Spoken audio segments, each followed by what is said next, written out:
একদিন গোপাল একটা ভারী বোঝা নিয়ে রাতের বেলায় রাজবাড়ির দিকে যাচ্ছিলেন। পথে তার দেখা হলো এক নৈশ প্রহরীর সঙ্গে।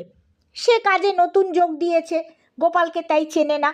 প্রহরীটি বললে, কে হে তুমি? রাতের বেলায় কি নিয়ে চলেছ? প্রহরীর কথায় গোপাল যেন ভয় পেয়ে গেছেন, এমন ভঙ্গি করে বললেন, এই বোঝার ভেতরে চুরির মাল নিয়ে যাচ্ছি। প্রহরী আঁতকে উঠে বললে, কি সর্বনাশ! তুমি কি জানো না চোরা কারবারের কথা? রাজামশাই জানতে পারলে বিচারে তোমাকে কারাদণ্ড দেবে। চলো, তোমাকে রাজদরবারে নিয়ে যাব। গোপাল ভাবলেন, এই ভারী বোঝা নিয়ে যেতে তার খুব কষ্ট হচ্ছে, এটি প্রহরীর ঘাড়ে চাপাতে পারলে মন্দ হয় না। তাই বললেন, ও প্রহরী বাবা, আমি এই ভারী বোঝা অত দূর বয়ে নিয়ে যেতে পারবো না, পারলে তুমি নাও।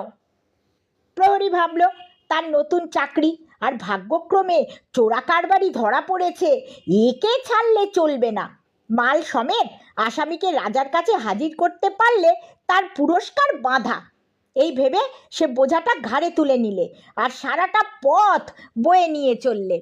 রাজপ্রাসাদের কাছাকাছি তারা যখন হাজির হয়েছে, গোপাল বললেন, ও প্রহরী বাবা, এবার বোঝাটা আমায় কাছে দাও, আমি রাজবাড়িতে নিয়ে যাই।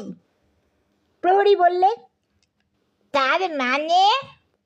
গোপাল হেসে বললেন,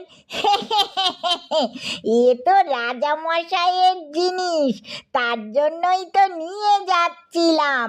ভারী বোঝা বইতে আমার কষ্ট হচ্ছিল, তুমি সারাটা পথ এই বোঝাটা বয়ে এনে বেশ উপকার করলে। হ্যাঁ, তুমি যে বললে চোরাই মাল, চোরাই মাল না বললে কি তুমি ঘাড়ে নিতে বাবা? চালাকের বোঝা তো বোকারাই বয়।